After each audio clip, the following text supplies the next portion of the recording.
খাবারে এত ব্যাখ্যা করার সময় নেই, তবে আমি আমার খাবার ভাই আগে, আমি খাবারের আগে টাকা নেবো, তারপরে খাবার। টাকা দেখো, টাকা তো করতেই হবে, টাকা না করলে পরিবার চলবে কি করে? যারা আমরা একসাথে কাজকর্ম করছি তাদেরও তো একটা মাইনে আছে। কর্ম বলতে দেখো, এটা 1,40,000, আমার এখানে 90-এর মধ্যে তুমি ফুলকপি গন্ধরাজ পাবে, স্টাফ পটেটো পাবে, ওটা পনির দেওয়া, এগুলো পেতে পারো। বাটার পনিরটা শেষ হয়ে গেছে, তাহলে স্টাফ পটেটো খাবে, ওটা 90,000 টাকা দাম। একটা পোলাও দাও, স্টাফ পটেটো খাওয়া দাও, আনন্দ। একটা 40খানা খিচুড়ি পার্সেল যাবে, 40টা খিচুড়ি। আর একটু লাবড়া দিয়ে দিয়ে তো দাদাকে, লাবড়া একটা দুটো কন্টেনারে দিয়ে দেবে। আমাকে একখানা খিচুড়ি পার্সেল দাও না দাদা, অনেকক্ষণ দাঁড়িয়ে আছে, মুর্শিদাবাদ যাবে।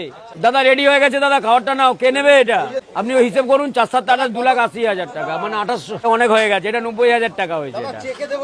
তুমি যাতে ইচ্ছে দাও, আমার টাকা নিয়ে দরকার। টাকা দেখো, টাকা তো করতেই হবে, টাকা না করলে পরিবার চলবে কি করে? যারা আমরা একসাথে কাজকর্ম করছি তাদেরও তো একটা মাইনে আছে। এবার তুমি বলবে অরুণদা তুমি খাওয়ার আগে কেন টাকা নাও?